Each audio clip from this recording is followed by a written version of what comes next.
Hey everyone, just before we hop into the episode here, I wanted to take a quick second to ask for something. If you guys could go and rate our podcast out on Apple or any other service out there, it would really help us out trying to grow this thing. We don't ask for much from anyone, and if you really like our content, this would be a great way to get us to help grow. That's all. Hope you guys enjoy the episode. Welcome back to the Castaway Consultants, everyone, where we teach future Survivor players how to play the game by criticizing former players. Today we're looking at the postmerge of Season 9 Vanuatu. I am Josh Wessler, and I am one of the three co-hosts here talking to you today. I am joined by two semi-fabulous co-hosts, Mr. Ryan Stacy. Hello everyone, I'm your resident superfan here to drop some knowledge on y'all. I know everything there is to know about Survivor, but precious few things about other subjects.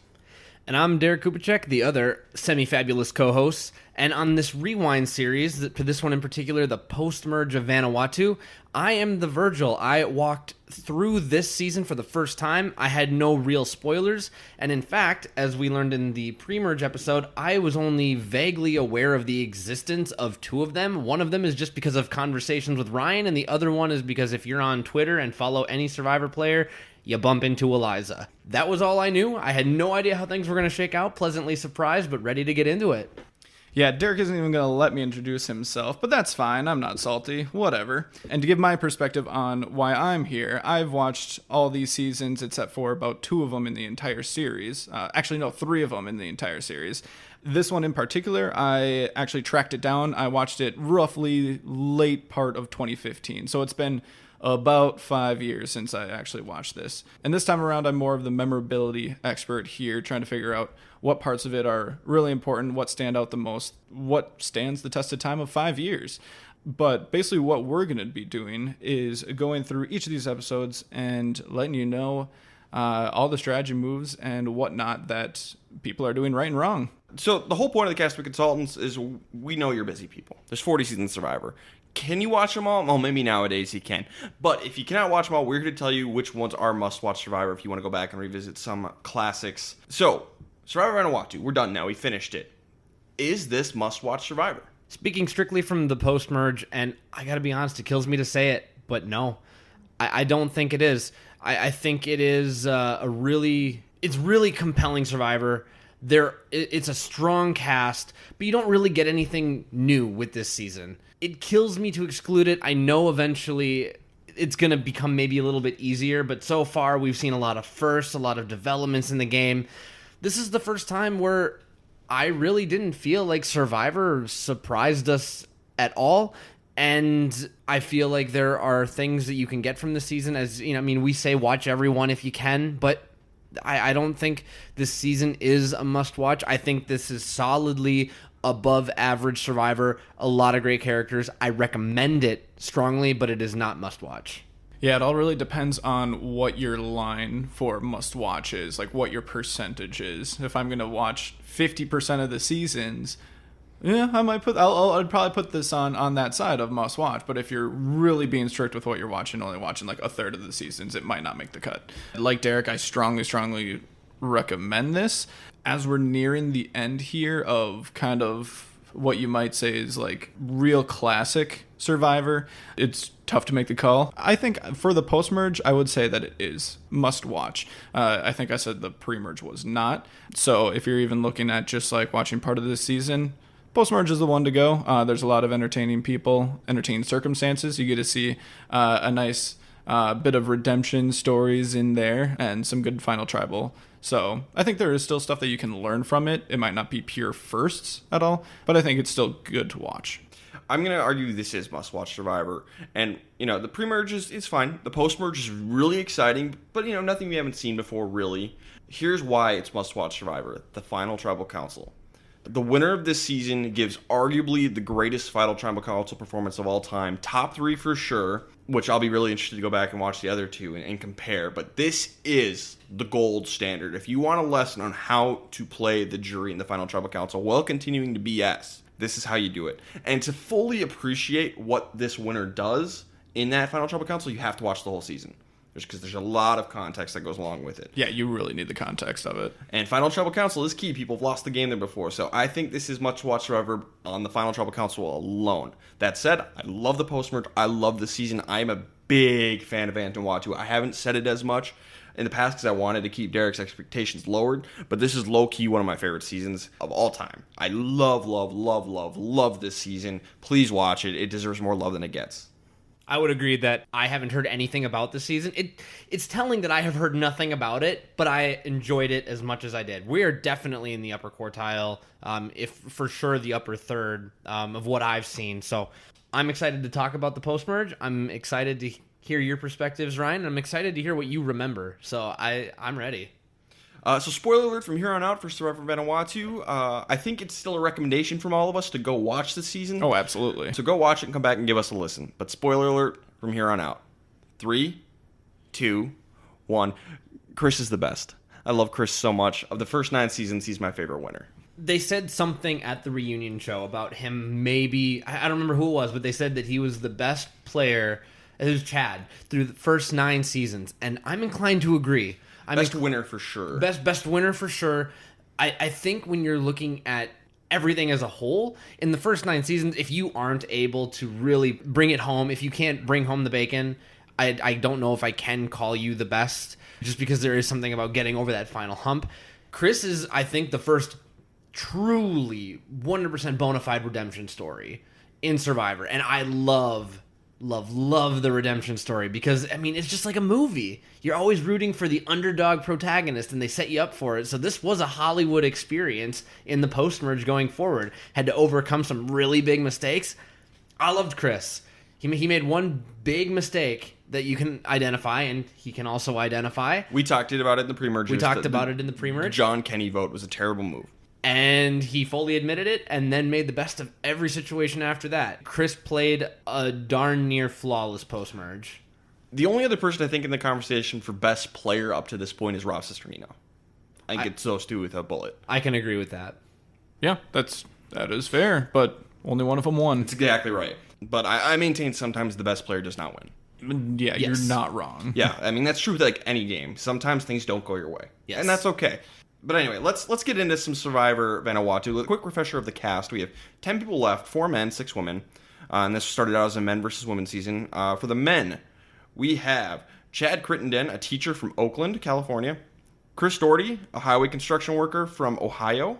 Lee Sarge Masters, a drill sergeant from South Carolina. And Rory Freeman, a housing case manager from Iowa. For the women, we have Amy Cusack, a coffee barista from Colorado. We have Eliza Orleans, a pre-law student from New York. We have Leanne Slaby, an equity research assistant from Wisconsin. Julie Berry, a youth mentor from Maine. Scout Cloud Lee, a rancher from Oklahoma. And Twyla Tanner, a highway repair worker from Missouri. That's our 10. And just a refresher of our winner picks, the winner pick situation. Derek, the son of a bitch, picked Chris out the gate as his winner pick. And he got it right. And I'm extremely upset about it. You know, it was that confessional, man. It was the Sarah Lacina Game Changers confessional. It clicked in my brain. I wrote it down halfway through the episode. Did my best to try and be as thoughtful as I could, but I could not get past that confessional. So I don't have any other reason for you, but I promise you I had no idea what was going on. And then, Josh, your winner pick is still in the game, Leanne. Leanne, yeah. And mine was originally Brady, and then I jumped to Bubba, and now I'm on Sarge. I'm not doing great. Yeah, Kid Ryan's not doing great. Yeah, Kid Ryan's not doing great. I'm liking my positioning in the women's alliance here. Yeah, it's a good spot. Right now, going into the merge, Josh is in the best spot. It's not going to play out. It's not going to play out. But that is where we are at, and we'll see how this plays out for us. So let's get into these episodes, unless anybody's got anything else. Nope. All right, so episode 8, now the battle really begins. So Julie is flirting very hard with Sarge. She and Twyla even get Sarge to get naked and suntan. So the three of them are just asses out, just suntan. Julie's such a good Survivor player, man. Julie is low-key one of the best players on this season. We haven't been able to see much of her yet. And maybe this was a metaphor, because the second you start seeing more of Julie, you start seeing more of Julie. And she can influence this super conservative, kind of old, brusque military man into taking off his drawers on national television. There's something to be said there. That's impressive. Sun's out, buns out. Sun's out, buns out. Very good. Very good. Meanwhile, Rory is mad about how lazy Amy, Leanne, and Eliza are, but to his credit, he doesn't say anything about it. He says it to the camera. Says it to the This camera. is the right move. Yep. So we go to the reward challenge, and Scout talks about how happy she is to see Twyla again because they were convinced one of the women was going home and it was John Kay instead. Twyla's like, oh, crap. Scout, don't say those things. Yeah, giving some stuff away here. And the men are like, We might have made a mistake. nah, we're fine. It's all good. Well, and the beauty is that Twyla, she has a hard time keeping things bottled up, but she keeps this on the wraps, on the DL. She does a really good job because she could have just totally been like, well, we've got 6 anyway. It doesn't matter. Meanwhile, Chris and Chad make a final 2 deal, and that's always, I think, smart, just have lots of deals going on. And Chris is like, yeah, I got a deal with Chad. It's great. I also have a deal with Sarge and Julie.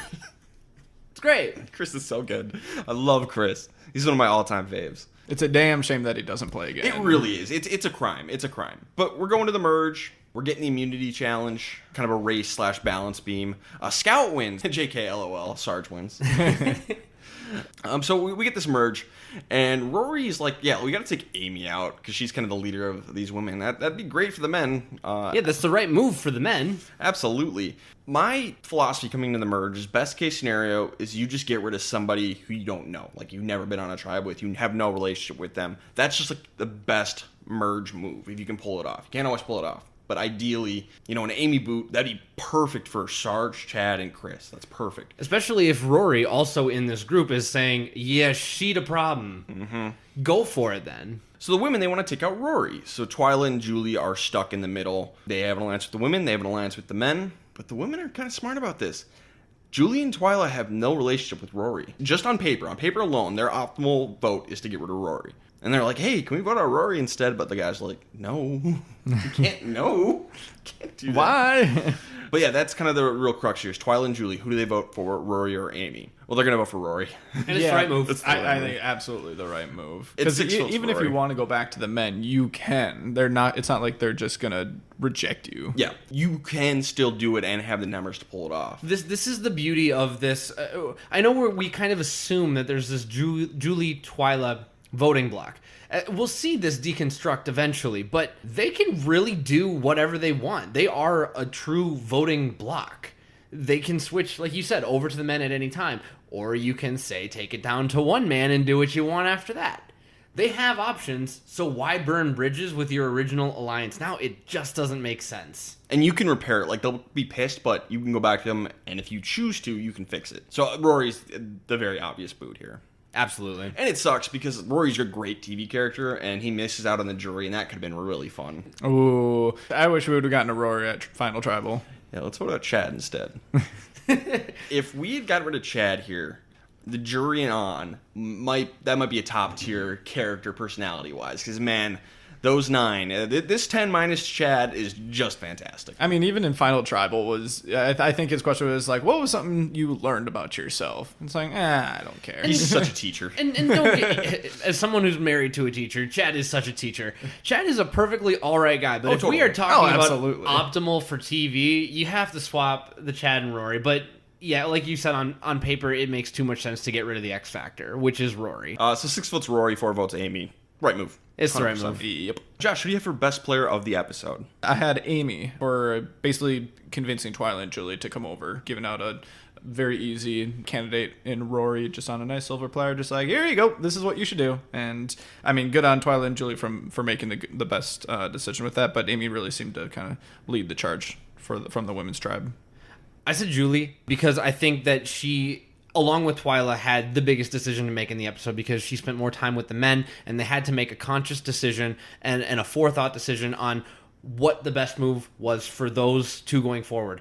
Combine that in the fact that she was doing her flirtation with Sarge and it was working, showing her social chops, and also Twyla just being Twyla and a little bit more confrontational and not exactly possessing a ton of finesse. I went with Julie. Derek, you said everything I wanted to say. Woohoo! You guys suck. Can't wait to be the judge from here on out. Definitely Julie. Josh, who do you got for worst player? I had Chad. Not a whole lot of reason why. He was one of the 3 remaining guys out there, and Chris and Sarge seemed to just mesh a little bit better. my reasoning, because all three of them were pretty even because they all fell for the women's trap. They were all on the wrong side of the vote. But what did it for me is Chris, we saw him he made that final 2 deal with Chad. That's great. But he also has a final 2 deal with Julie and Sarge. So that puts him above Chad. And then Sarge was bonding very well with Julie and Twyla on the beach, getting naked. And Chad just didn't do any of that stuff. It was more a by default type thing. And Sarge also won immunity. So the women couldn't have voted him off as a physical threat even if they wanted to, but you're right. The immunity win almost comes secondary. Chad just, de facto falls to the bottom of the men for this particular episode. It's close, but, someone's got to be last. Yep. Episode 9, Gender Wars, and it's getting ugly. It doesn't get that ugly. So Twyla reveals that she flipped because in the pre-merge, Julie told her a lie. Julie said, oh, hey, did they make you a Final Four deal? And Twyla's like, yeah, they did make a Final Four deal with me. And Julie's like, yeah, me too. But they never made a Final Four deal with Julie. So because of that lie Julie told to Twyla flipped. Otherwise, she would have stayed with the men. And it's just like, ooh, Julie, she's good, man. Sneaky. Again, low-key amazing player. So we're going to your guys' favorite thing in Survivor, which is the coconut chop. Oh, challenge. really? Yeah. This was a stylistically more fun version because we're lighting skulls on fire now. I do like a good flaming skull. Yeah, there's times throughout Survivor where they spice this up. Sometimes they paint their masks or they make their own heads that they smash in. Those are always my favorites. Those are the best. And it is a reward challenge. It is a reward challenge, so we're fine. We're good. See, I love the coconut chop, and I do agree it's better with the reward challenge. So this is just yes. It doesn't matter so much who wins; it's the first woman who gets voted out or who loses, which is Eliza. Again, the coconut chop does exactly what the producers want it to do, exactly why it's in the game. Yep, the guys go out first, and then it's Eliza because Scout and Twyla target Eliza. Some people don't know. Yep, you can't do that. Nothing else is really revealed here. It's pretty even, and Leanne just ends up winning and takes Julie on reward, which is a really good choice because they've been separated for a while. They haven't been close in the past. They never had an alliance together. It's just, bring in someone who's in your alliance but kind of on the outskirts and make a close personal bond with them, and it's great for Leanne. Absolutely. It's the right move. Mm-hmm. And then they bring back chicken wings and bones, and the women all quickly eat the wings. And then when the guys come out, they're like, hey, we all got some chicken bones. And the guys were like, yippee! And they were actually like, no, seriously, thank you. Marrow is good. It was great. It was really great. Basically, Leanne and Julie got to have their chicken wings and eat it too. One thing I did want to mention, though, with this reward is, or with the coconut challenge, it was trivia, right? And Jeff says, I think it's some of the local tribes here, they have a ceremony where they drink this liquid, A, B, C, or D. And one of the answers is lava. They drink lava. Some people say, yeah, lava is the correct answer. And Jeff's like, no, you can't drink lava. It'll kill you. This was a classic Johnny Fairplay. How do you avoid a shark attack? You don't go in the ocean. How do you not die? Pro tip for winning Survivor, do not drink lava. So next we have this puzzle immunity challenge, and Amy ends up winning. Plan is to get Sarge out. That's what Amy wants to do. Sarge is the biggest physical threat. Makes sense to me. That's the right move. Yep. But Chris and Chad, they're like, hey, Scout, we should take Eliza out because Eliza's super annoying and won't stop talking. And Scout's like, you have a point. You have a fair point, sir. And by the way, this is good play from all around. The people from the bottom, look for your cracks. And the people in the majority alliance, or the people who are being targeted as potential allies, work with them. Entertain them. Give them a little hope. And then just, ignore it promptly. And then Twyla and Sarge have a little talk and about the Final Four promises. And Sarge's like, I never promised Julie Final Four. That never happened. And Twyla's like, well, damn. I just got played. Whoopsies. So good. This is Sarge's opportunity, though. He could have used this to get something going. Let's put out Julie. She lied. Yeah, there you go. She's deceiving everybody. And at Tribal Council, Sarge throws Julie right onto that bus and kind of throws her out for it. So, he tried. But the votes end up being 7-1-1. 7 votes for Sarge. Sarge ends up voting for Eliza. And Chad throws a vote on Julie in revenge. Chris joins in on the Sarge vote because he knows it's a lost cause. So he just lumps in on Sarge. But this is the right move. Sarge is a physical threat. Yeah. And he's got some strategic chops too. And some social chops. He's a good player. He's missing something, but I think Sarge is a solid player. Sarge is missing the same thing that, I hate to say it, but the stereotypical old guy on Survivor is always missing. He's too loyal. He's too rigid. He's not willing to be... And he did adapt. We saw some of it just last episode, but ultimately he relied too much on the word of Twyla and the word of Julie, and ended up voting out someone who was young and different from him, and he even admits it at the reunion show. So maybe if he were to come back again, he could be less loyal, but I almost doubt it. I'd be curious. I'd see him. I'd watch him. Yeah, I like Sarge. I'd like to see him play again. Yeah, I would totally see him play again. And like Eric said, it's basically that stereotype taken one step farther. It's like, oh, you're getting a little bit closer. Maybe the next guy will. Yep. So for best player, I had Leanne. She takes Julie on their reward, makes a serious bond with her. They bring back the food that works out way better than it should have. And they eliminate Sarge. And she's also the only girl on this tribe that no one is mad at. Everyone else is mad at one of the other women, but no one's mad at Leanne. Yeah, no tiebreaker for Josh. I had Leanne for the same reasons, and the last point you touched on was really the big one for me. Because, I mean, the Girls Alliance still played it perfectly. They targeted the right person. They kept control. One of their members won immunity. It was going to be either Julie, Leanne, or Amy as best player, but Amy is kind of outed as a leader and maybe a little meaner, a little more cold-blooded. And Julie obviously has sown some distrust with the Minority Alliance.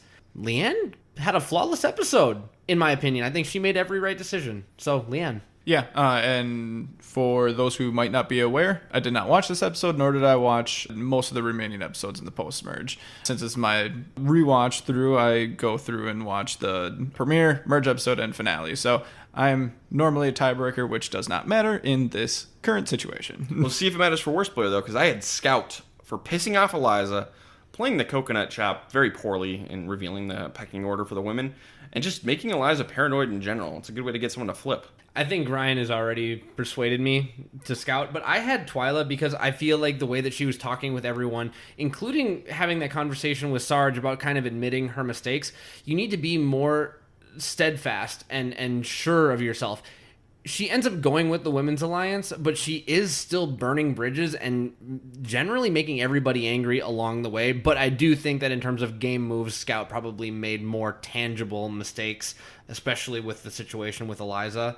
But I will also throw out, I am a proponent of the Majority Alliance hearing out the arguments of the Minority Alliance. Scout has that going for her, but Twyla also did that, which is a good for her. So I'm going to concede to Scout and make it easy for Josh. Oh, I was going to say, Twyla might be a good reason, just because this would be a good opportunity for her to recognize something that might be going on with Julie and the other girls. And, I don't know, maybe consider parting ways with it. And one thing is that her and Julie, because that's not really a voting block anymore, I don't think at this point, but they still have time to make a move. How do we know that? We have history on our side. They were kind of a marriage of convenience, and the convenience is gone by now. Yeah. And we'll see that next episode. Yeah. Julie and Twyla kind of part ways. They never really come back together. Correct. So I lose my third winner pick, Sarge. But I am going to move on to Chris, because at this point in the game, Chris is really the only person getting a positive edit. Chad's not really there. And the women are all getting complex edits, but negative edits. And so at the time, I was a kid rooting for, I wanted a guy to win because I'm a guy. But also just the way Chris was being presented. He was getting winner quotes. A lot of winner quotes. So I actually did switch to Chris. He had a lot of good confessionals. And even on the rewatch, I was like, am I really going to stick with Chris? Yeah, I think so. Just because the women are getting fairly negative edits all across the board. So Chris is my pick. Derek and I are now both on Team Chris. Congratulations. Hooray! Episode 10, Culture Shock and Violent Storms. So Scout is starting to suspect she has been replaced. Twyla, Leanne, and Amy had a Final Four deal, but Scout is thinking, okay, Julie's taking my spot. I'm on the outs now. Which seems to have been the case, possibly.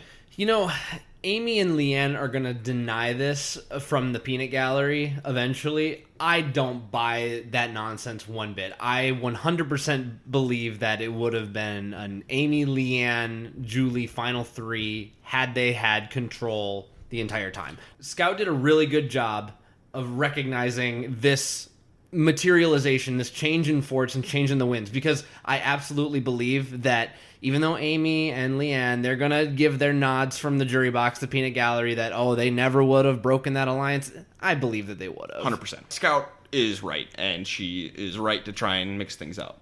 And you know what? Yeah, we can't prove it, but it just makes too much sense. Amy, Leanne, and Julie are getting along way too well. Yes. Yeah, so Scout's 100% right. And now she's like, well, now I gotta get Amy and Eliza out of this game. Okay, do it. So Chad, Chris, Eliza, and Amy, they are on a team and win reward. An overnight trip. Where the losers all get stuck outside in a storm, basically. This is one of the few times that I think that weather has a genuine effect on the strategy in the game. Yep. Because this storm was really bad. And everyone's just pissed. And some of them had a roof for the night. And the other ones, when they got back, they're just like, screw you and the horse you rode in on. I don't want to hear nothing about what you did. I don't care. Go away. Be gone. Make yourself scarce. Yeah, Twyla, Scout, Julie, and Leanne are all pissed that they didn't get to go. Chris basically came back and said, I'm going to get firewood, making no noise, pretending that I don't exist. Smart. But one really funny thing is because they went and did a visit with the tribe, a local tribe, and had a feast and took part in like a dance. For the record, I don't want to win any challenge like this because I hate this kind of stuff, like having to go out and like dance, on camera like that. I would have been like, hey, anybody want to go instead of me? I think I would have thrown this challenge. Just Ryan give up the reward, getting accused of being a game bot for doing so, voted out. Sometimes you gotta dance, Ryan. Nah, just sometimes the visits, I'm just like, I don't want to go. I don't want to. Ryan, I don't like meeting new people. You're the dancing queen, young and free. No. Only 26. And then Chad gets messed up by the kava they drink. He gets like, I don't know, drunk or high and like passes out. That's one of my favorite parts of the entire post-merge. Because Chris is a little, woozy from the kava as well. And he's just talking to the camera. Man, that kava... Oh, Chad, he can't hold his kava. That kava really messed him up. And then they show, like, Chad laying down in the hut, just rolls over. Kava. Yeah, whenever they do, they deliver school supplies to children. I think somebody once gave it up to somebody else. Like, oh, they'll appreciate it more. Yeah, I would do that too. Like, pick like a mom in the group or something like that. I'll give it to them. I don't like kids. You care so much more than I do. Yeah, I'm not going to get anything out of this. So Scout starts trying to get the girls on board to vote out Eliza. It's not really going to go well. Nobody's really interested in doing that. She's trying. She knows she's into trouble, so she's trying to make a move. So I can respect that. Amy, to her credit, when they get back from that reward challenge, she's like, boy, something's weird. Everyone's like real pissy. I don't know, something going on. So, just good on her for noticing weird vibes and stuff like that. And we hear about this all the time in Modern Survivor. We typically get the person who has the idol. If they have an idol in their pocket, they might start giving confessionals. Ooh, I'm just getting a real quiet, calm vibe, and it's the wrong kind of. It's disquieting. So Amy is again a very good Survivor player, and again someone that I've never heard talked about, and that disappoints me. Because she is very good. Yeah, no, Amy is very good. A little arrogant, but beyond that, she's a very good player. Yeah. So we're going to go to the hold on to a pole for as long as you can immunity challenge. And it comes down to Twyla and Chad.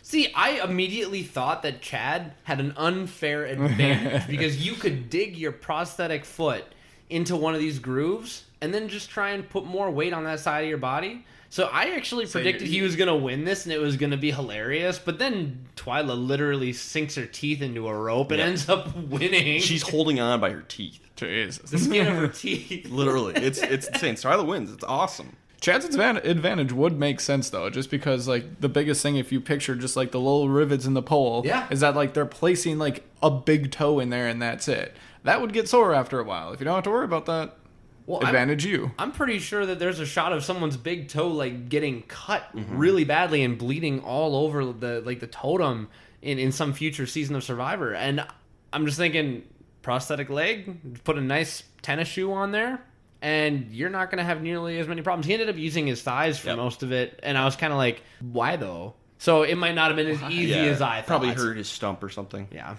So the plan was to kind of get rid of Eliza, but Amy's like, no. We're not doing that. And changes everyone's minds. Puts the target back on the boys. So we're going to go to Tribal Council, and Scout comes off as untrustworthy because she admits she was like scheming with the guys. And all the other women are like, we didn't scheme with the guys. Why are you scheming with the guys?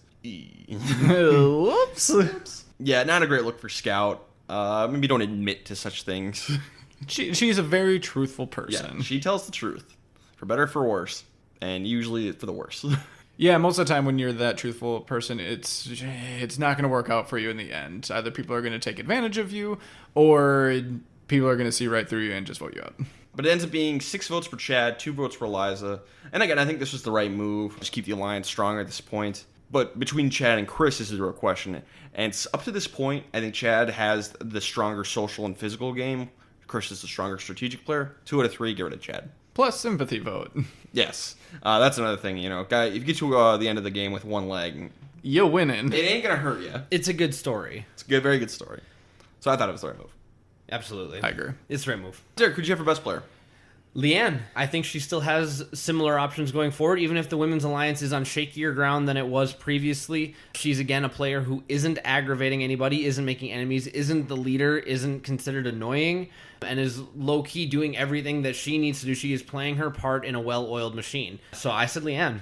See, I had Amy because she realized something was wrong at camp, did something about it, changed the women's minds onto the Chad vote instead of the Eliza vote. And I think the only reason was Amy and Leanne reasoned that through together, but again, Amy has a bigger target on her back and continues to build that target, and this sort of uprising happening is targeting Amy. So that was the differentiating factor, but they did more tangibly show Amy catching the weird vibes at camp, and I'd have to concede to that. I'd probably side with Amy on here just because I think you'd have to look more short term.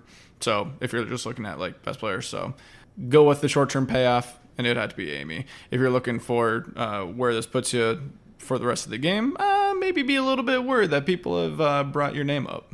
Derek, who you got for worst player? So I actually I'm going to take a second and go back and amend. I actually had Scout as the worst player for last episode, but because I had Leanne as the best player 2 episodes in a row, I read from the wrong row. So I did agree with you on Scout. There was no tiebreaker, and I didn't need to go back on my word. I had Twyla as the worst for this episode. You loser. Because I think that she's done nothing but put herself on shaky ground with the Women's Alliance, and we've got no reason to think that they are for sure going to break apart. But if they do, Twyla would be targeted by Julie, Amy, and Leanne the second the men are gone, and Eliza would be the next one. I didn't think that Chris did anything to worsen his position. I actually felt like he did a little bit better of a job entrenching himself, even if he's kind of on, the last straw.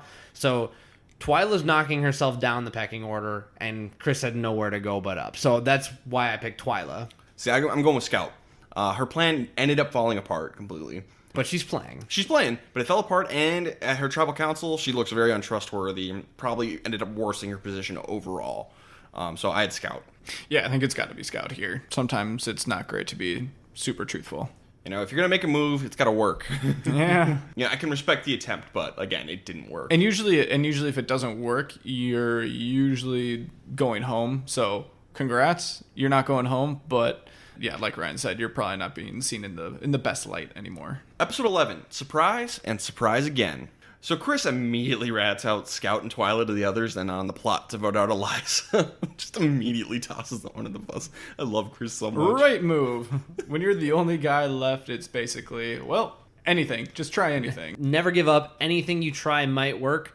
And right now, what's funny is he may end up working with some of these people that he's eating under the bus, but just keep yeeting everything under every bus. You're in the middle of a busy intersection, and as long as you're not the next one run over, you're still alive, you still have hope. And he does a great job. Love it. So Leanne and Amy, they go to confront Twyla about it. And Twyla immediately throws Scout under the bus. That was all Scout's idea.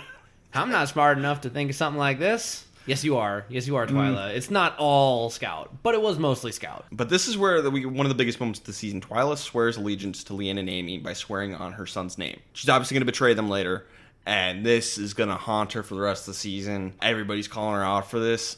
Get over it, everybody. I said this in Pearl Islands with swearing on dead grandma. It's a part of the game. Swear on whatever you like. If someone is going to take your word at whatever value because you swore on their family member, if you can get that to work on someone like a Sarge, or in this case on someone like an Amy or a Leanne or whomever, absolutely do it. This is a game for $1 million. How many options, how many chances do you have to change somebody's mind? We're not all like Lex. We can't all just move the pieces because of who we are. Sometimes you have to put a little bit more skin in the game, and this meant something to Twyla, and props to her for doing it. She says that she feels bad about doing this. all the time, and they never forgive her, even though she says that she shouldn't have done it. No, double down on it. Swear on your kid again. Do it again and again. It's their bad for believing you. It's not your bad for doing it. If my mom, my dad, anybody I was close to went on Survivor, I would give them full permission to use my name however they could to get as far as they can and end the game. Go for it. Just win. It's perfectly valid for you to be uncomfortable with that. Absolutely. Perfectly valid. It's valid for people to be upset that someone else would do it. But you can't necessarily impose your values on another player. I don't think that's fair. People are going to do that at Final Castaway Council, and they're going to be pissy about it. But it seemed like by the reunion show, everyone else was over it, which is good on them. But seriously, any of my loved ones who are listening to this podcast, go nuts. Do whatever you got to do. Swear on my name all day long. And a friendly reminder to people who wouldn't swear on their family members, just know that you might come across a Sarah Lacina who will vote you out if you don't swear on your family member. And also be aware that someone else swearing on their family member might just be full of hot garbage. You need to be aware of that weakness before you set foot on that beach. So we're here to teach you how to play and win Survivor, right? And you may have a problem with swearing on your loved one's name, and okay, fine. You're going to have problems. Other people are going to do it. You're going to be confronted probably and asked to do it. You're here to learn how to win. This is how you win. If you can't do that, if you can't take that step, this game's probably not for you. Go play Candyland. And to be fair, it came up in the reunion show, but Twyla said that she didn't even, she wasn't even lying at that very point. Now, she went back on it and ended up going against She this. changed her mind. She changed it, exactly. So if you're looking at just this one point in time when she's talking to them, according to her at the reunion show, she actually meant it. So that even takes it to a whole nother level of who cares? Mm-hmm. I mean, that's another Survivor cardinal sin, is assuming that anything is ever etched in stone. She's allowed to swear on her son and mean it at the time and then change her mind later when circumstances around her change. That is what a good player does. That's now more being mad that it didn't work out that way and that she didn't include you in her further plans or that she didn't let you know. That is a completely different conversation. They're mad they lost. Oh, yeah, absolutely. A little bit of sour grapes. It's a little bit of sour grapes. It's a game. It's a game. Get over it. And so I've always really felt bad for Twyla. She really gets held to the fire, and I don't think it was justified at all. No, absolutely not. Love Twyla. She's awesome. I love Twyla. I wish she would play again, but she's not been invited back. So next up, Amy and Leanne, they go to see Scout about, because Twyla threw Scout under the bus. And Scout's like, oh, that was all Chad's idea. Just yeeting people under the bus left and right. I love it. No one better to yeet under the bus than someone who's not even there anymore. It's perfect. Yeah. That's perfect. Perfect victim. But Amy and Leanne both swear they never had a Final Four deal with Scout. They're like, we never had a Final Four deal with you, Scout. It was never a Final Four deal. And Scout's like, okay, but you had one with Julie? I'm like, well, yeah, we do. Why would you say that? You're showing your cards. Gentlemen, honesty is not the best policy in Survivor. Hot take. Scout has no reason to continue working with you. None. And she's not going to. And again, great recognition by Scout that, okay, only got so much time to change something. And honestly, this is the last opportunity that was a given. Because anything beyond this would have been rocks at best. Yep. So Eliza wins the loved ones visit, yada yada, who cares? We're going to go to the loved ones immunity challenge. Loved ones are back. And they're competing this time. And it's great because Chris is with his fiance and he's just like, I'm done if we lose. I'm done if we lose. And they lose. Amy and her girlfriend win. She unknowingly just saved herself, Amy did. I think she would have been gone here if she didn't win immunity. But what's hilarious is Chris, when he gets home from Survivor, lets his fiance continue to believe that he got voted out that night. Didn't tell her that. He got to the end. Because the quote is, you're not going home tonight, are you? And he goes, yeah. I am. Sorry I lost. I'm sorry I lost. I'm going home. And it's honestly a very stripped down human moment where he just feels dejected and can't keep it up anymore. It's Chris's lowest moment. It is when he is at rock bottom. And it's once you hit rock bottom that you got nowhere to go but up. And understandably so. He's just being grinded down by these women and their alliance, just one guy after another, and he's all that's left. So if I was him, I would think that I was going home too. Now I'm going to try everything that I can do to try to survive, but all signs point to you're the next one going. So yeah, I would probably have the same reaction. And then at the reunion show, Amy's going to say, yeah, this is a big reason we didn't go after Chris that night was because we felt so bad because the fiance, I think her name's Lori, was devastated, and they're like, oh, She's going to blame herself. Oh, we can't do that. And so the women all decide to get rid of Eliza next. Amy still kind of wants to go to Chris, but everyone else wants to go after Eliza. So she's like, all right, fine. So good on Amy. So now, for the record, for the majority women's alliance, this is a bad move. Just finish what you start. Because, you can come down to a 3v3 split. At least the odds are in your favor. I don't know why the part of the alliance that's currently in power would target a woman this early, especially knowing that Eliza's mood can kind of change with the wind. I mean, that works to her benefit and through this entire post-merge, but it's not the time. Unless for some reason they're planning on bringing in Chris eventually, and I don't think they were. Just finish it here, vote Chris out, and don't shake anything up, because that's where we're going to start to see these fractions occur. They'd honestly be better off going after like a Twyla or a Scout, because then you have your majority of 3. Eliza thinks she's in with them. Chris is game. He's not going home. And then you can get rid of Twyla and Scout and Eliza and Chris in whatever order you want. And Chris, and then do Eliza 4th. You got your final 3.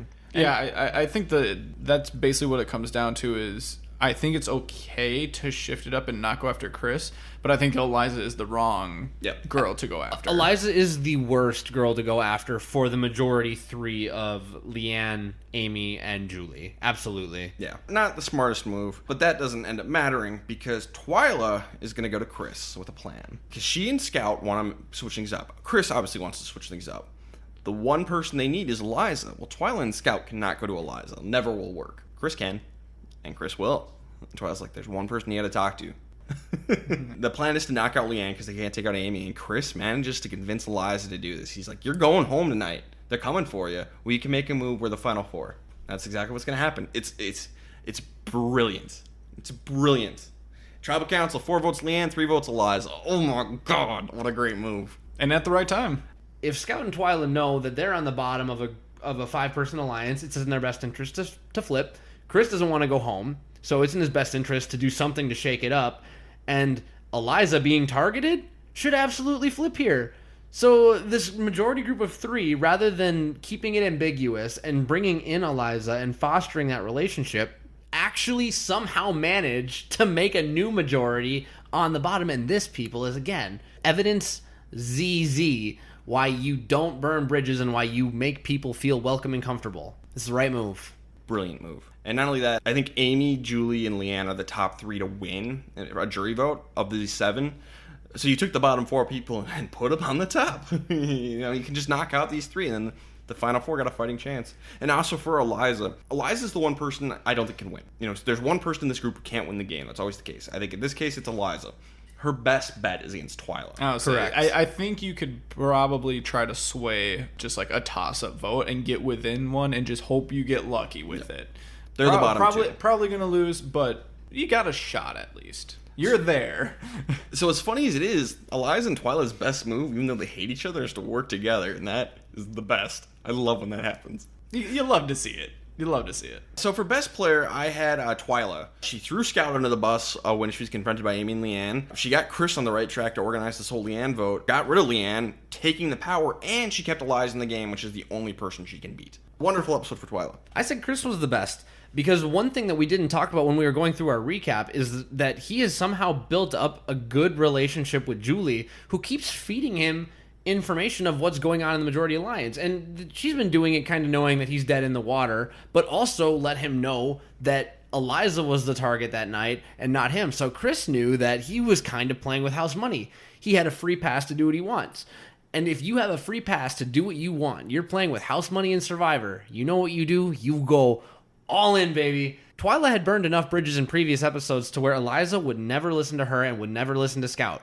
Chris was the glue that brought it all together and made this topsy-turvy, upside-down, Ender's Game-esque scenario work. And that's why it has to be Chris. And see, I would argue that Twyla masterminded it. She might have been puppet master, but if you made yourself a bed where you couldn't be the one to go to Eliza and ultimately take full credit for that move, she did mastermind it, but she could not do it herself. And Chris had to do it, and also Chris just went from being dead in the water to on top of the world. Yeah, Chris definitely gained more from this. Obviously, not being the next one out, definitely good.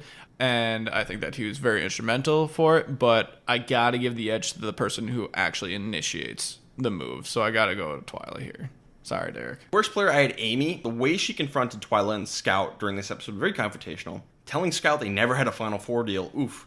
And then ended up being on the wrong side of the vote. Leanne did all those things too, but again, for those of you who don't know, if you get voted out in the episode, you cannot win best or worst. Can't be Leanne, it's got to be Amy. I disagree entirely. I think it's Julie.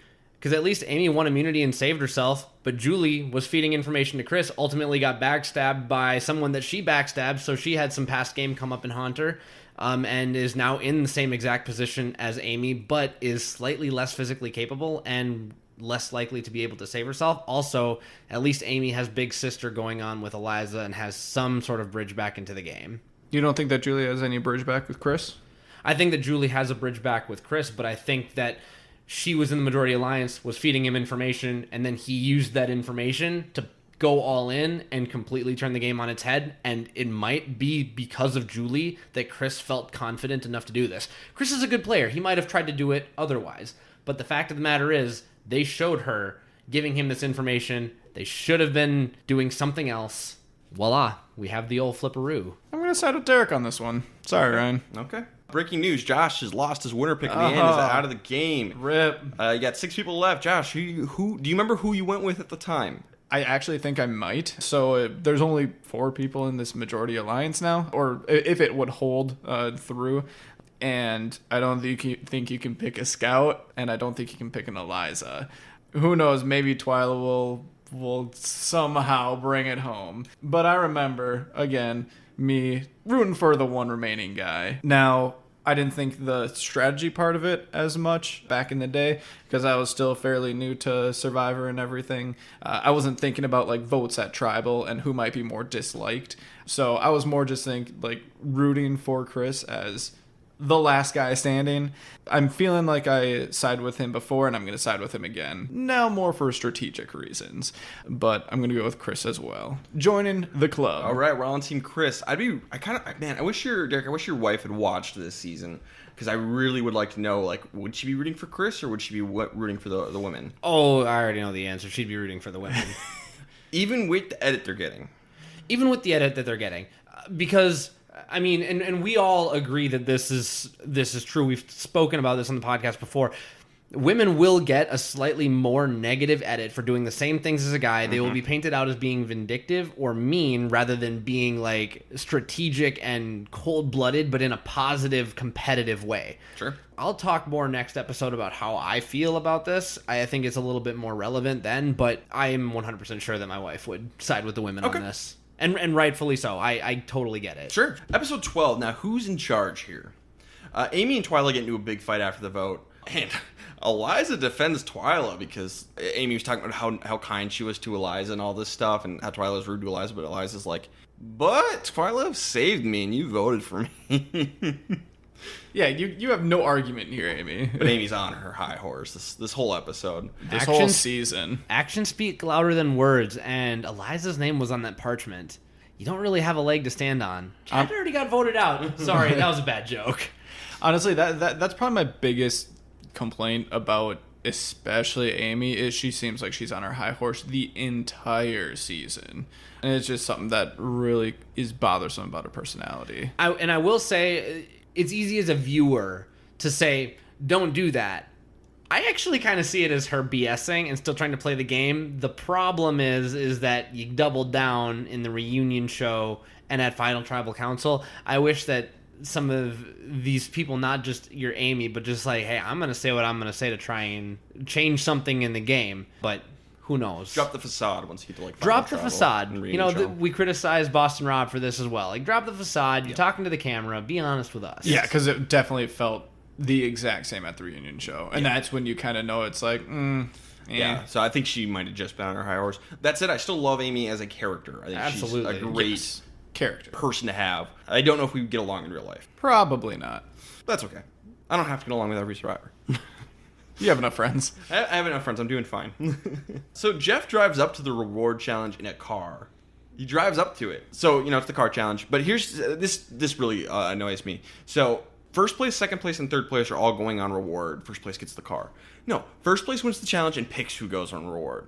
It's stupid to have it where, like, oh, first, second, and third place get rewarded. No. Get that crap out of here. Second and third place get nothing. And then you give all the choices, potential screw-ups to the person who won. I hate when Survivor does. Get that out of here. This is dumb. But anyone who listens to us knows that Ryan's view is, give the players more choices, man. Let them screw up. So Eliza wins the car curse in effect. And Amy and Chris get to go with as well. But it's just so funny because this entire reward, Amy's working on Eliza so hard. As she should be. She should be. And whenever Amy leaves, Chris is just like, dude, we're going to the Final Four with Twyla and Scout. We're going to crush them in the immunity challenges. Chris is so great. And he's right. Chris is so great. Eliza has no reason to flip. Yeah, Amy's doing a good job, but Chris is right. Yes. There's no reason to flip. Usually, you can't beat logic. And one problem for Amy to overcome is Eliza, even if she's a bit much, she's a large personality, she is smart as hell. Mm-hmm.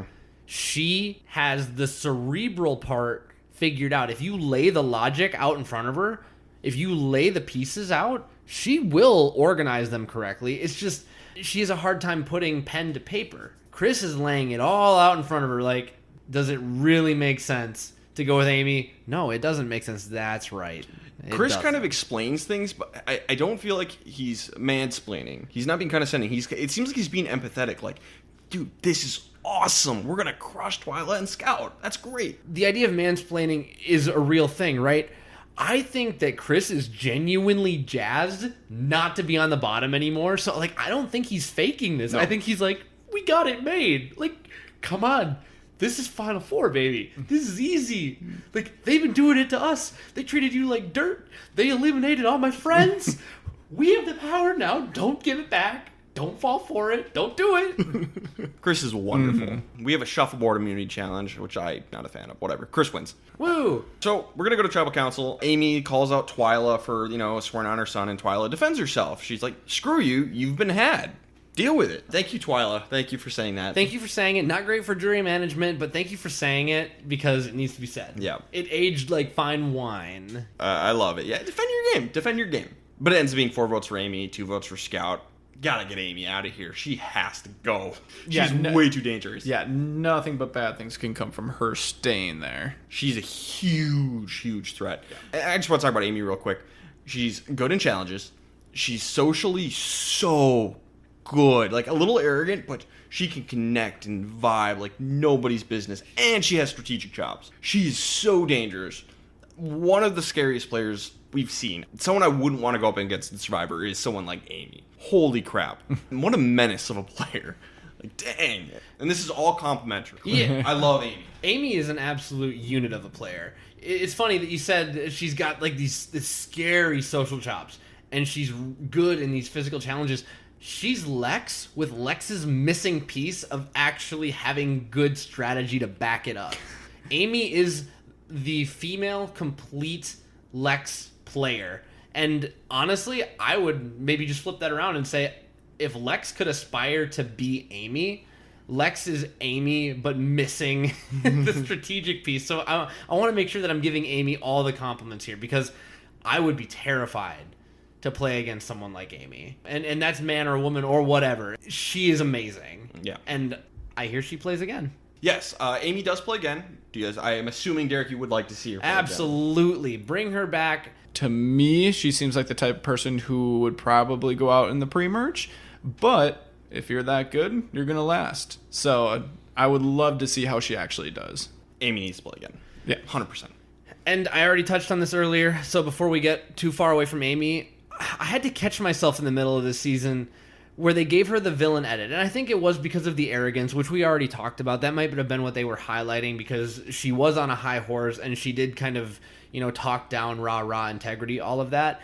But honestly, Amy didn't really play that villainous of a game at all. She had a majority alliance, 6 against 1, and she just happened to be the figurehead of that alliance and the one moving the pieces within that alliance.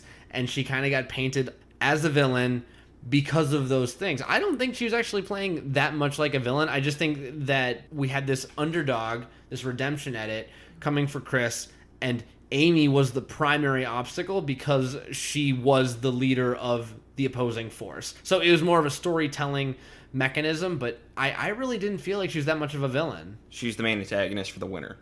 Exactly. And also, for the record, heroes and villains, arbitrary titles, yada yada yada. You know, we're gonna get to heroes versus villains, and some of those like placements for people are gonna. Some people are gonna be on the heroes, some are gonna be on the villains. Some are gonna be like, what? Yeah, some of them don't make sense. Some of them don't make sense. And it's arbitrary, and it's almost always just a trick of the editing. Anyway, Derek, who'd you have for best player? I had Chris. He won immunity. The girls are all having it out, and everyone's kind of forgetting that he is the last guy amongst a bunch of women who were originally in alliance together. So to me, it had to be Chris. Yeah, it's Chris. He kept Eliza on his side. He won immunity, and he eliminated Amy. Great night for Chris. Yep. How about worst player? I have a weird one for you. I think that one could say Julie, just because it's kind of, the easy grab at this point. She's the last one remaining in this original Power 3, Core 3 alliance. But I actually thought it was Twyla, because she did a lot to make people angry in this episode. She's being Twyla, doing Twyla things, and if you have someone who is blunt and doesn't care, and you've been on an island starving for 32, 33 days, that's going to start to be more grating than it was 31 days ago, because now you're all of these things at the same time. She'll have a harder time winning against anyone because she's, again, knocking herself down a couple of rungs. I had Julie. She was on the wrong side of the vote. I will actually side very heavily with Derek on this one, that it's Twyla, just because you are in a solid 4 now, and it's a 4 that it seems like everyone is very solidly on the same page. So your mission from here on out should be to buddy everyone as much as possible to try to get jury votes. And she's doing almost exactly the opposite of that. That is fair. So I think she is missing a huge opportunity here. And in case she gets to the final 2, you're going to have a lot to work against. So that's why I would say that she's easily the worst. Fair enough. Episode 13, Eruption of Volcanic Magnitude. And I think that eruption is Twyla because she lashes out at everyone. And because people brought up the Spring on Her Sun thing again, as you do on Survivor Vanuatu, and she's like, I'm like tired of hearing it. Stop bringing it up. Okay. For the record, Twyla, you are allowed to feel these things. You are validated in feeling this way. Vent to the camera. Don't explode, because people are pushing your buttons on purpose. You're honestly getting played whenever you have this type of, I don't want to call it an episode, but these hissy fits. I get why you're tired of it, but you need to be more comfortable in your game. You played your game, and that's okay. Julie and Eliza agreed to try and get Chris on board to vote out Twyla, which is a terrible move for Eliza. Eliza needs to go to the end with Twyla. It's the only way she wins. And I still think she loses, but it's her best Yes. shot. So this is bad. Bad. We're going to get the second chance single elimination reward challenge. I love these single eliminations. Eliza still cannot catch a pig, just like she couldn't in the pre-merge. And she gets eliminated in that section. That was so funny. Unfortunately, Chris goes out third, because Scout goes out first. Obviously, goes Scout, Eliza, at Chris. So we do not get to see Chris have a second chance at the balance beam. And I was so disappointed. I was waiting. As soon as Eliza didn't catch the pig, I'm like, oh, please. See, they should have had the balance beam be first. That would have been fun. But Julie wins a reward, and she's like, well, none of them would take me, but I guess I'll take Chris. Try and win Chris over. It's a good move. This is the right move. You have the best relationship with Chris of the people who are remaining. He's the swing. Chris is, if you want to call it a swing vote, Chris is the most likely to swing in this scenario, and you keep him off the beach, So this is the right move. Julie's doing everything that she can to fight for her life. Meanwhile, Twyla, Scout, and Eliza get in a fight about bananas. Because Twyla buried some bananas so they could ripen faster, I guess. And Eliza wants them, and Twyla's like, well, I'm not going to tell you. I'm just going to leave them buried. And then she said I'll let them rot. I'm not telling you anything. And Scout's like antagonizing her, and Eliza's just like shouting back. It's so funny. Terrible gameplay. But entertainment. This is not how to play Survivor. So for once, I think I'd have preferred to be on this reward challenge and away from this particular camp. Chris lucked out. Because they get to go up on a volcano and cook hot dogs in steam vents. It's awesome. Heck yeah. I put it on my bucket list when I saw this. Roasting a hot dog in a volcano steam vent. How many people can say they've done that? Now, I know that you made s'mores over lava. Yeah, fun fact. I did this I don't even know how high up the volcano was. It wasn't at the base. It was probably, I don't know, a quarter to a half the way up. But I did this when I was in Guatemala and did it with s'mores. And no, not s'mores. It was just a regular marshmallow. We didn't have any of the other ingredients. But yeah, just stuck it where it caves in. And it's not like there's any lava or anything, but it's basically really hot. So you can just stick the marshmallow on a stick in there, roast it, and enjoy. Did it taste better? Sure. That's the right answer. It definitely tasted not like a marshmallow that was roasted like it would have on a campfire. So we get the classic folklore immunity challenge, which I'm always love. Eliza wins. Now, I have a very, very bold pitch for what Eliza should do here. Ideally, Eliza should get Scout out of the game. Break up Scout and Twyla. Needs to go to the end with Twyla. She's got an ally in Julie. She's got an ally in Chris that she can work with. But Julie's going to go home here. What if Eliza gives up immunity to Julie, thereby forcing Chris's hand? Yeah, it could blow up in your face and you go home 5th, but she's going to go out 4th anyway. But that way you force Chris's hand. You can't get rid of Julie. You get the 3 of you together to break up the Scout and Twyla vote. And they'll probably end up voting for Twyla, but maybe they'll vote for Scout. So my bold pitch is Eliza gives up immunity here. I think it's the only way that Eliza builds up enough dry powder to win the game. I don't think that she would win even after a big move just because she had a very grating personality with everybody on the jury.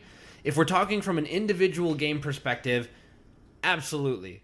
Give it up, save your number 1 ally, and try and shake things up. What's the difference between the 4th and 5th place prize anyway? At least you can say you went out swinging rather than watching that 3rd strike go by. So I love the pitch. But I also think that regardless of this great pitch for Eliza's game, they go after the wrong person anyway. I think that the women should have come back together and voted out Chris. Chris, who was very publicly angling himself as the swing vote. If people are going to do this and literally hold it over your head, and I mean, Chris did a really good job of committing to both. If you're going to be the swing vote, don't be wishy-washy about it. A la Sarah Lucina in Cagayan, like this, that's my current poster child for playing wrong as the swing vote. The women should come back together and vote out Chris, because right now he has a great story. He's the last man standing. He's persevering above all. He has been performing well in challenges. He's not great, but he's performing better than, first of all, Scout. And everyone performs better than Scout. Fair. But he's also this great social and strategic threat. The women should come back together and vote him out now. I think now is the time to do that. And I think that targeting Julie is the wrong move for Scout and Twyla, because I don't think Scout nor Twyla can beat Chris. They can't beat Julie either, though. Yeah, but here's the thing, is more people lose to Chris. I don't think so. I think Julie beats Chris. I think Julie beats everyone. Sorry, I should reframe that. The same amount of people lose to Chris as Julie. Like, if you're excluding Chris from the conversation. Yeah. Looking at just the women there. So it makes sense voting out Chris, the women ganging up. I think that your pitch also makes sense in hindsight. For Eliza. For Eliza, I think it makes sense in hindsight. Now, I don't think that would work. I think that she would probably go out in this vote when she does it. But when you look at it after everything has happened, I think that Eliza truly thought that Chris was her go-to person for the final 2 or final 3. So I don't think that there's any chance that she would actually do that. And even if she did, I don't think it would work. But I think the 4 girls together, voting out Chris, would be the right idea here. See, I think I disagree. And here's why. Because Julie or Chris, doesn't matter which one of them goes home for the bottom 3 in terms of jury performance. Both of them beat everyone else, right? Doesn't matter on that level. You got to get rid of both of them for the other 3. They both have to go eventually. Who do you have the tighter bond with? Scout and Twyla are going to say Chris. They have a better working relationship with him than Julie. I think it makes sense for them to get rid of Julie. Yeah, I mean, for on a relationship standpoint, it makes sense for Scout and Twyla to stick with Chris, but their loyalty, it makes sense for Chris to stick with them, but I think that the way that I think about it, if it makes so much sense for Chris to stick with them, why is it so good for them to stick with Chris? Because he's obviously coming out net positive on this. Why is that? They should be questioning why that is, because if they can still get Julie out, now you've got Chris gone, and you were able to do that now, and you can get Julie gone next time. You won't get Julie gone next time because you'll have Final Four. Eliza will not join you to vote out Julie. If she's smart, she would. But Eliza will not do it. The best way to go, overall, just on paper, you knock out Chris and Julie in either order. I don't think it really matters, but they're 5 and 4. And the final 3 should be Scout, Twyla, and Eliza. That is true. I will agree with that. Twyla and Eliza go to the end together, and then Twyla probably wins. It'll never happen, but that's what should happen. We can agree on that. I think it's better for Scout and Twyla, therefore the majority, because include Chris with this, to get rid of Julie now instead of getting rid of Chris. Yeah, majority-wise, this is the right move, basically. Meanwhile, Chris is swearing to everyone he's with them. He's just lying in a hammock talking to Eliza, and Twyla walks up on them, and they get into a fight, and Chris is just like, what? I'm just lying here. We've talked about this before. You need to have an answer ready for all of this. And he did all right. He said, I'm just laying here. I'm talking to her. I mean, if someone were to call me out, I'd be like, I'm playing the game. Now, did he specifically say that he was laying here or he's lying here? Yeah, that's a good question. Is that telling the truth? We go to Tribal Council. It's 3 votes for Julie, 2 votes for Twyla. This was a terrible move on Eliza's part because she votes for Twyla. But good move for everyone else, I think. Yeah. Yeah. The only other noteworthy thing is we get some daggers from Eliza's pissed. Eliza to Chris. It really shouldn't have been that surprising. Because if you don't mind, I can just go into my best player. It's Chris. Yep. Because he played swing vote perfectly. Eliza was so shocked that Chris went with Twyla and Scout, but it makes way too much sense for Chris to go with Twyla and Scout because they are more loyal people.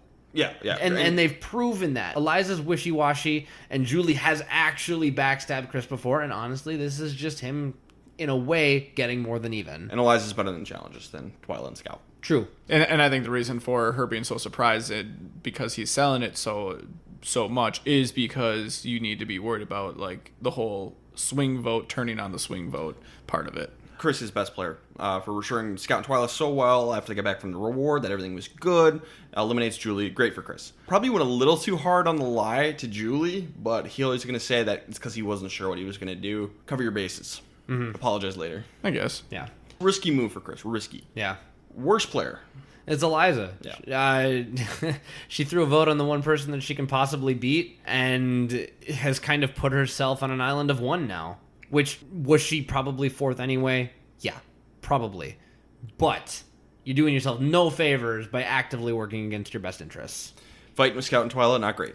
I do want to throw out a dishonorable mention to Twyla for Shock. throwing a massive hissy fit after the previous tribal council. That was a really big blow up immediately after they got back to camp, and then being really petty while Julie and Chris were on the reward challenge and just sowing more discord rather than trying to build those bridges back. So there's a big dishonorable mention there, but ultimately at least Twyla can still win the game. Yeah, it's Eliza. It is Eliza. So, we're getting to the finale. We're down to the final 4. Spirits in the final 4 is the name of the finale. So, Twyla tells Eliza she doesn't deserve to be here and goes on and on about how much Eliza sucks. Hilarious. Bad gameplay. This is how to lose a jury vote. This is a great lesson in poor jury management.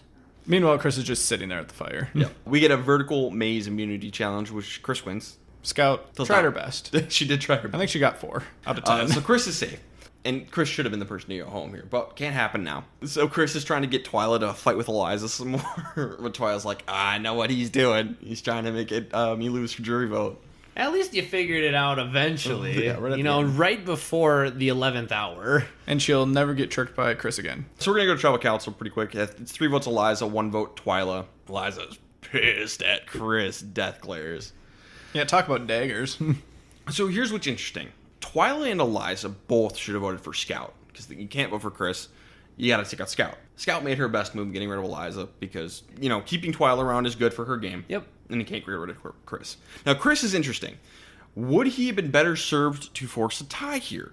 Taking Twyla out would be the optimal scenario for him because, she's really good at the challenges and you're stuck with Eliza and Scout at the end and you can beat both of them. You can beat everybody, honestly, but Scout sucks at the challenges. But, maybe he didn't want to risk Scout getting knocked out of the game by accident because he's so bad at the challenge. I don't know. It's just something interesting that if he had forced a tie here, maybe he could have Scout and Twyla sent home. If I didn't feel that he felt that there was a good chance that he was getting to the finale if he made it to final 3, I would say that that's the right move. But I know that they might think it still might be a rock draw, which he would be immune from because he has immunity. So he could, in theory, force a rock draw. Then you might be sending somebody home who's not ideal to send home. Maybe you accidentally send home Scout, who you, again, can beat in the final immunity challenge and send home anyway for her likability. So I guess all things considered, no. But had he done it, I wouldn't have been shocked. It would have been a perfectly valid thing to do. But why not do a little more jury management? Because if you're going to make it to the end, it might be nice to know that you stuck with the Twyla or stuck with the Scout, because if you betray them now, you will absolutely not get the other's vote. He's not ultimately going to get that vote anyway. But I think it makes sense to stick with this alliance for now, and it's better jury management, which, as we know, Chris is really, really good at. So I think it made sense to go with Eliza. Don't force the tie. Don't force the issue. No need for theatrics. It really doesn't put him in a different position. And honestly, Eliza had been doing better in the challenges up to that point, so maybe it was good to send her home. Sure. Yeah, I agree. No reason to really put it at risk. Just go with the easy vote. Go with Eliza. I don't think that there's really any need to tie it up here. Yeah, it's an option, but when you're looking at the difference between Eliza and Twyla, it's not like there's a massive gap. Yes, Twyla might be a little bit ahead of her, but I think you're sizably ahead of both of them. Sure. So at that point, like Derek said, why risk maybe making some jury people mad? Josh, who did you have for best player of the final four? Oh, I have a say. Woo! I picked Chris.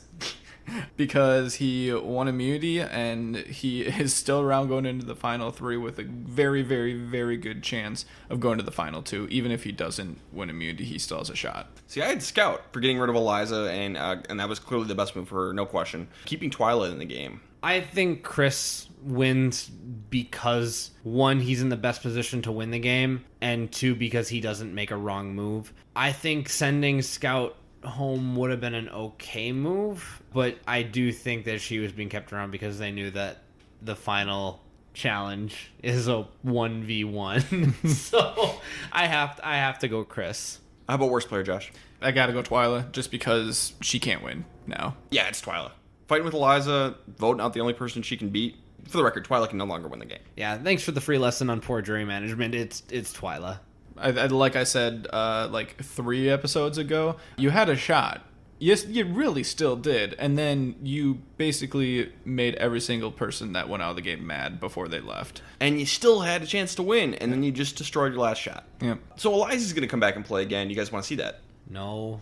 I mean, she's really good TV, but her gameplay wasn't interesting. It's fun to have that person on the season. You know, she's got that Debbie feel. She's got that Nora feel. She's got that Reem feel. Like, these are all modern Survivor players who have a certain feel to them. She's a different brand of it, absolutely. But give me a different person that brings the same thing to the table. Great for this season, great for this cast, but I don't need to see her again. Maybe a hot take, but I do.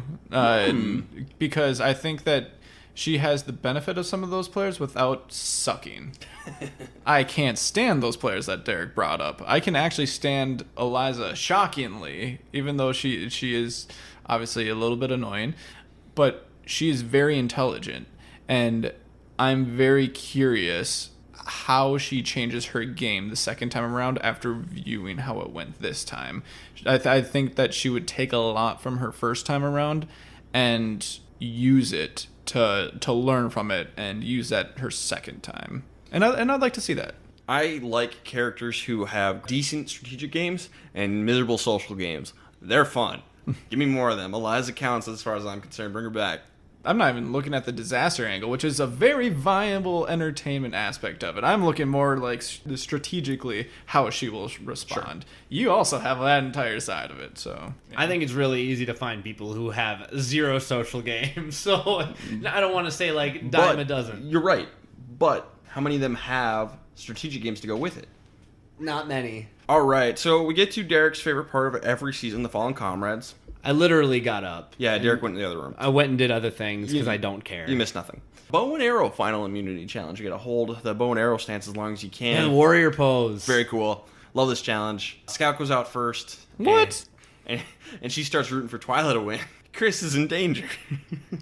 But Chris ends up winning the challenge. I'm really curious what would have happened, though. If Twilight won? Yeah. She says she would have brought Chris to the end, which would have been an interesting move, because she loses hands down no matter what, but her game is more different from Chris's, where she and Scout kind of played the same game, and Scout is more likable.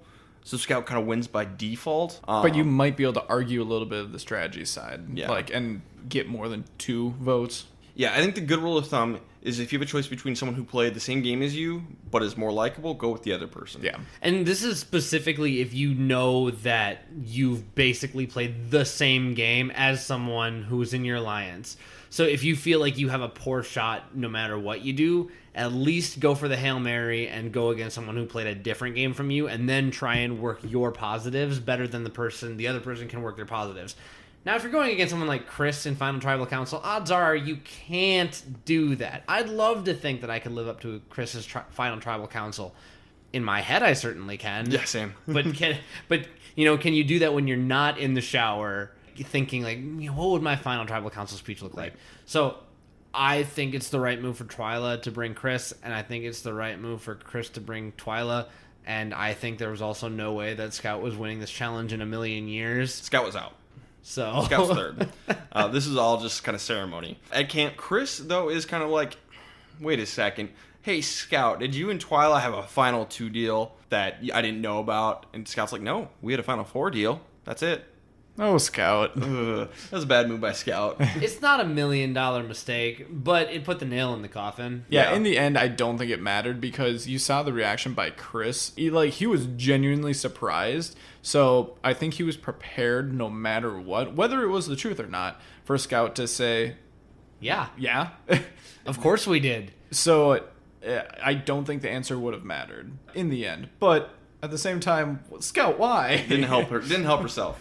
This is where we talk about change of motivation. I don't think Scout cared. No, I think Scout didn't care about I think Scout either saw the writing on the wall or genuinely wanted one of these other 2 people to win the million. Probably Twyla. Pretty sure. Probably Twyla. She probably just like, hey, I kind of want Twyla to win. It's fine. Vote me out. So Chris is going to vote out Scout. Yeah, that's the right move. Right move.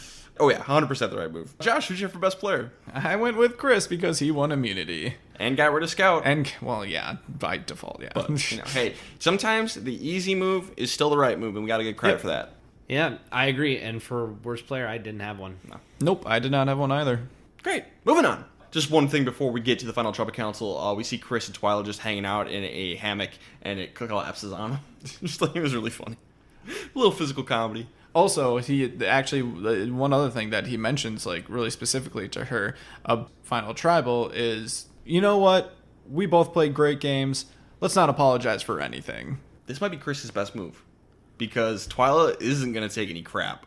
Right away. Yeah, eventually she'll, but it's too late by that point. Oh, yeah, because she answered first. Yep. Ooh.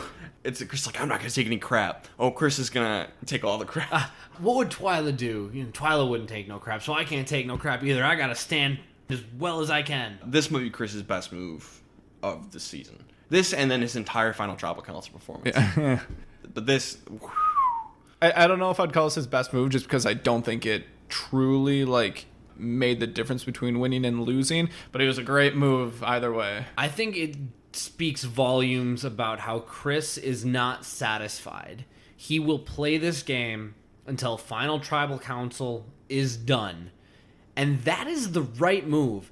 Go into Final Tribal Council thinking like you need to earn every vote. It's like that old adage where every time you go to work, you should be proving that you deserve the job.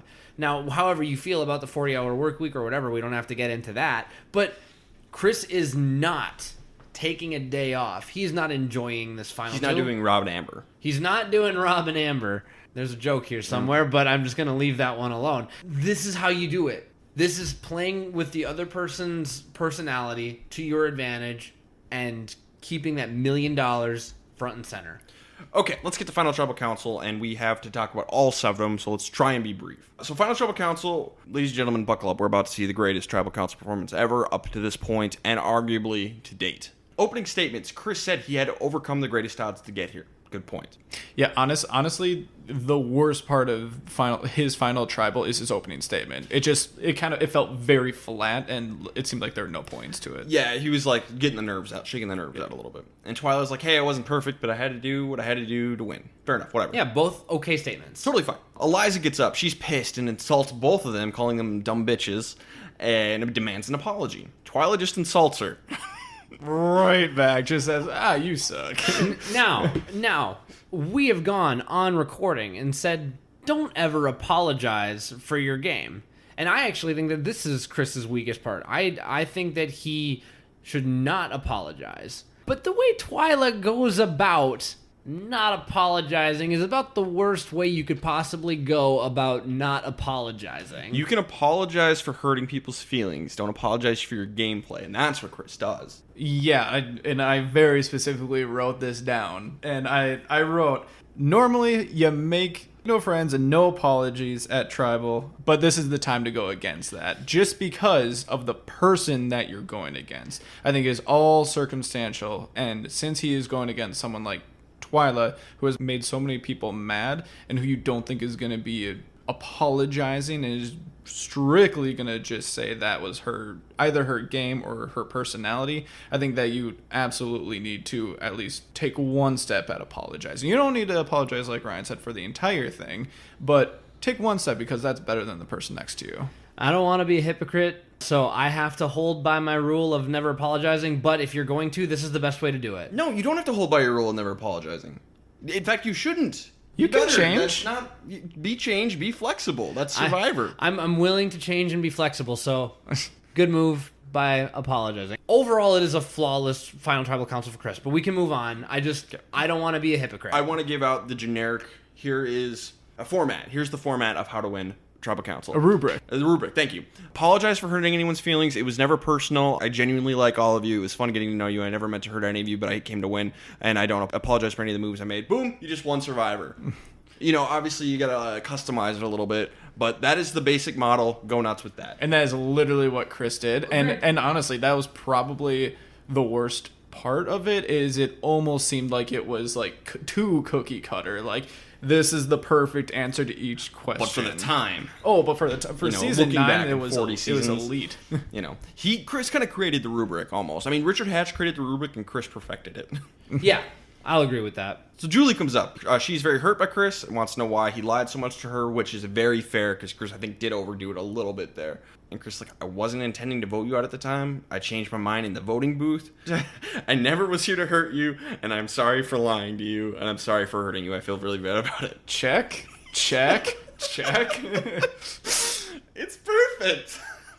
Because it's a work of art. Because for the record, I think that he had decided long before that Julie had to go. And Julie had to go. It was the right move for him, but it was the right answer. And I guess just because we're putting it on like such a high pedestal, I'm trying to always put in these like buts. And this is another point where it's like, this is great, but I think that you need to be careful not to lie in tribal. If you didn't actually make up your mind at the voting booth, don't say that. See, I think if no one else knows the truth, you can get away with it. You know what they say, if one person knows a secret, that's safe. Multiple people know it.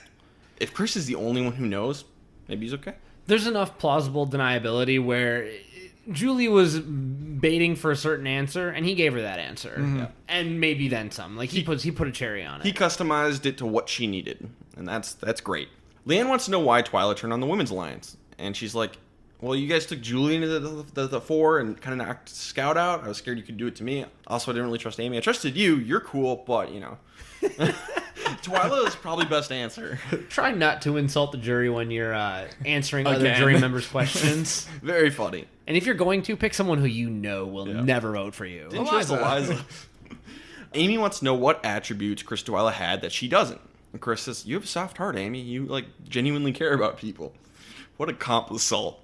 Ooh, that was good. And this was one where, I think was perfect for Amy because you know that Amy's the type of person who prides herself in being very, analytical with that kind of stuff and, that she can separate her heart in her game. And he's basically saying, you didn't. Yeah. You couldn't. Look at this, you lose. And Chris is gonna kind of talk about that through the rest of the finale, and he's like, "Yeah, we're kind of crappy people because Twyla and I, we didn't do that, but you all did. You are all great people." That's kind of Chad's question, and Chris is like, "Hey, you all have genuine qualities of people that you put it above the money, and we didn't do that. Twyla and I are the two worst ones here."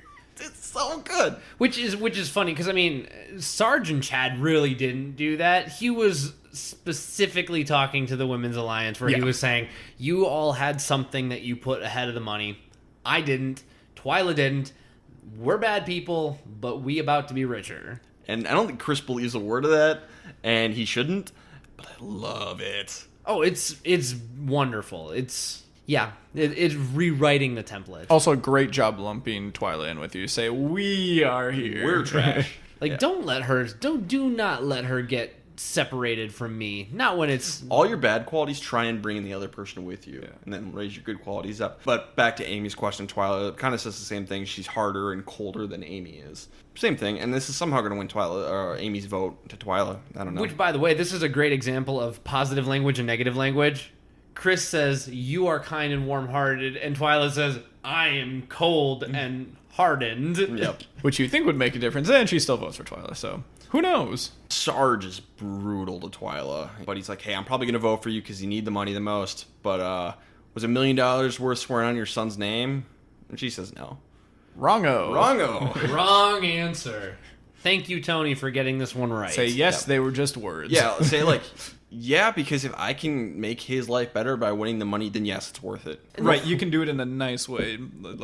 I immediately think of yeah, because they were just words. Yeah. That's probably not the right sentiment to have. Yes, you're owning your game, but your answer is definitely a lot. It helps connect more. And if you can say it's worth it, that might get some people's respect. All right, so be it. Here's your money. I just want to throw out my obligatory, Sarge, get out of here with that crap. Yeah. I will say it to everyone who pretends to stand on some kind of stupid pedestal when they're on the jury. Yeah, he's on his high horse, big time. So, come off it. It did you no good. You lost. You knew you were signing up for the game. Cry me a river, build a bridge, get over it. And he's especially on his high horse because he doesn't even vote for Twyla, even though she says no after this. Well, he was just doing a whole psych, I gotcha. Because he tells Chris, hey, I'm not going to vote for you, probably. Are we still going to be friends? Chris is like, yeah, dude, don't vote for me. I don't care. I don't need your vote. I don't want, do whatever you want. We're going to go hang out at the racetrack. It'll be cool. Now, is this the truth? I believe it 100% is. Oh, yeah. 99%. I think Chris does care whether or not he gets Sarge's vote, but this is absolutely the right answer. Because, Ryan, if you're on the jury and I'm in Final 2 and you don't vote for me, I don't care if the other person played a better game. I will be a little bit frustrated that you didn't vote for me. I will understand and I will respect and shake your hand. I'll vote for you if you played the better game. If you didn't play the better game, I will not vote for you, Derek. I get it, but I'm just saying, I would be unable to completely separate my feelings. So it's Chris gave the right answer, and it's absolutely the right thing to do, and it's the adult thing to do. But he cares a little bit. He's gonna feed that BS all the way to the end, and it's the right answer. Oh, my dream scenario: having Derek be in Final Tribal, and he loses 4-3, and Ryan didn't vote for him.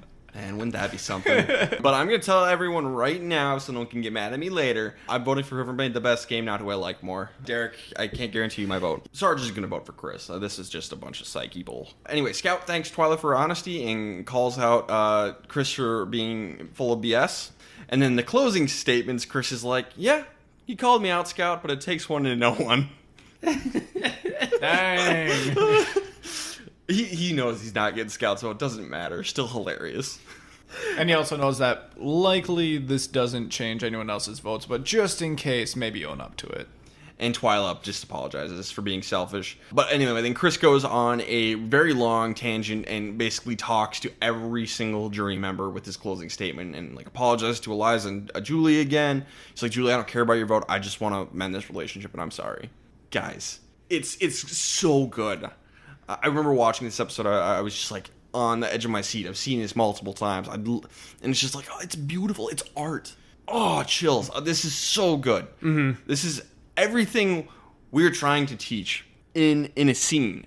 Anything we ever wanted to teach people in Final Tribal Council, this is it.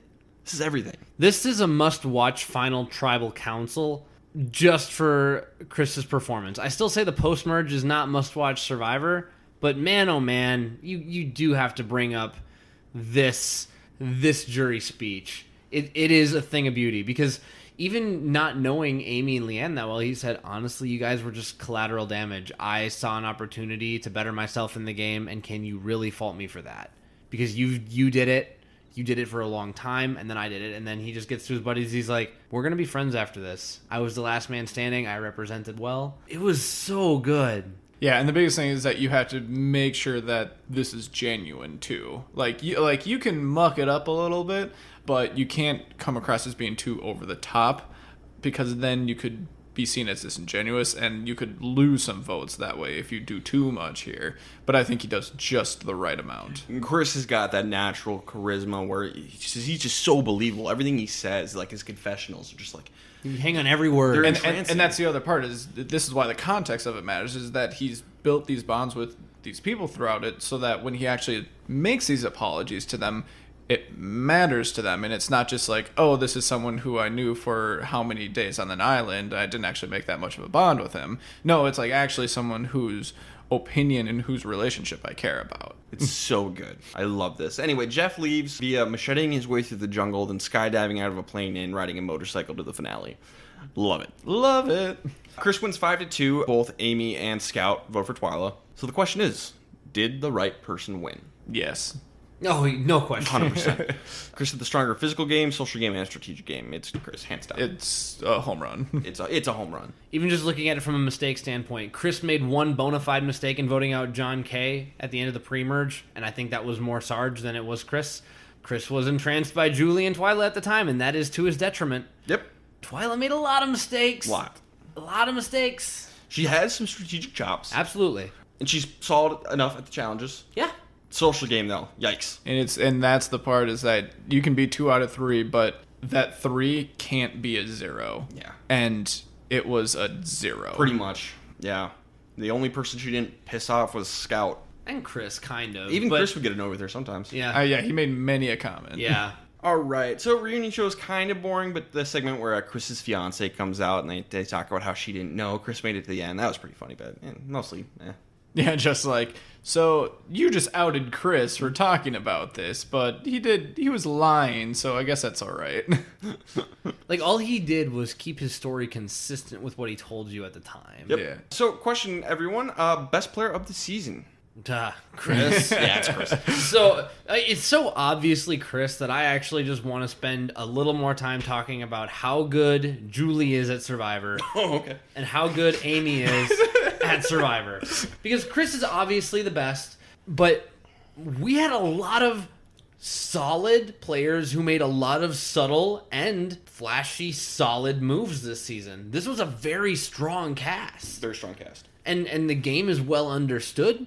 It is a shame that we don't get to see Julie play again, because you saw a lot of subtlety and a lot of really good things from her in the post-merge, and I wish that we could see Julie play again. We never will, obviously, but Julie was fantastic. Amy, super jazzed to see her play again. She's got almost everything figured out. Like I said, she's like a completed version of Lex. She has the pieces that he was maybe missing and is a terrifying opponent. So, that being said, Chris is the best, no question. Hands down. Also, there's a massive gap between him and any of the other guys. Yes, very much so. But that's because most of the guys on the season were trash. Oh, exactly. That's my point. Worst player of the season, and just a reminder, we only include the people who made the merge. So of the final 10, who is the worst player of the season? I think that I'd have to go with Eliza, just because of her lack of self-awareness. More than anything, you can say whatever you want about any of the moves that she made throughout the game. I would like to give a dishonorable mention though to Rory.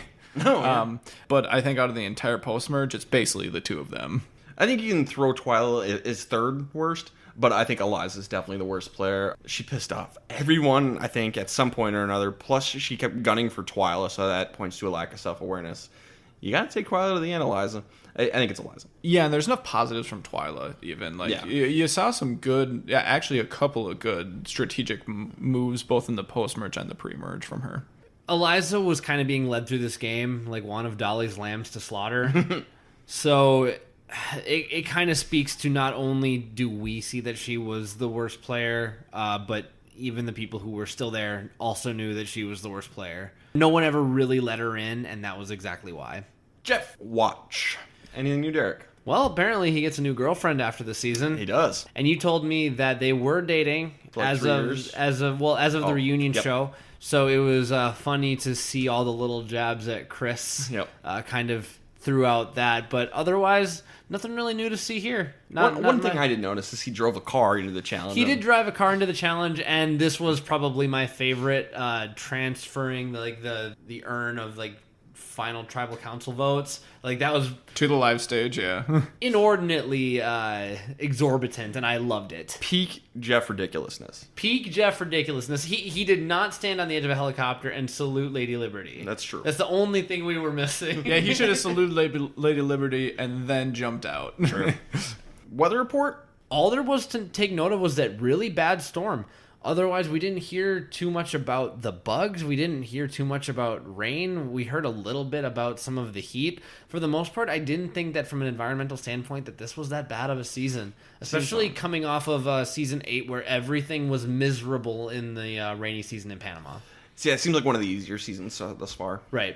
Now, Josh, as our memorability consultant, you decide what the most memorable moment of the season is. In the pre-merge, it was the very first thing. It was the spears charging and the whole opening ceremony. They came at us with spears. Now that we're through the entire post-merge, does that win, or do you have something else in mind? First, I'll take any nominations from the audience. For me, it's always going to be Chris's final tribal council. It's weird. I don't think that there is a moment in the post-merge that really stands out to me. I think I'll probably remember it for Chris's final tribal council as well. Yeah, there's not really a single moment beyond that final tribal council that really had me. Yeah, so that's basically the thing that I struggle with the most is I remember enjoying Vanuatu a ton my first time around. Watching it the second time, or at least the episodes that I did watch, I definitely think that I would remember his final tribal performance as probably being the most memorable. But if I'm just thinking about most memorable from the first time that I watched, nothing came out of the post-merge as being specific moments that stood out to me. So I am going to go back to the very first thing in this season and go with the entire sequence of events at the beginning. Coming at them with spears, going through the entire ritual, cutting the pig, and climbing the post. Sure. Fair enough. Fair enough. All right, last thing we got to do is our updated season rankings. 9 seasons in now. I'll go ahead and say mine. So my number 1 is Season 7 Pearl Islands. And then I'm dropping in Vanuatu, who's my second favorite. Vanuatu takes second place, and then it's Borneo, Amazon, Africa, Australia, Marquesas, All-Stars, Thailand. Sure. So I'll go next.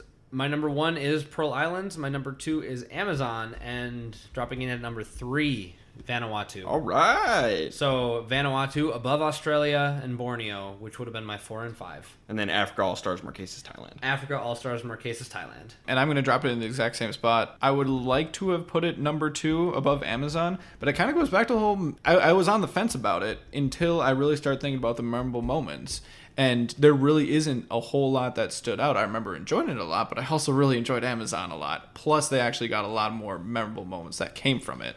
Jenna isn't a fun winner, and Chris is a fun winner. I totally respect that as that being the decision maker. And this is something I haven't figured out until this rewatch. I think for me, the most important thing and how well a season does in my rankings is how satisfying is that winner. Mm-hmm. I think you gotta stick the landing.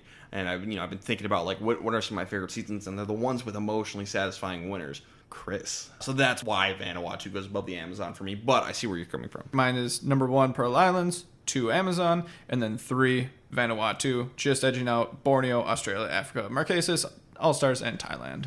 Okay. Oh, man. Makes me happy that Vanuatu got so high on your guys' list. Oh, yeah. And I was debating between...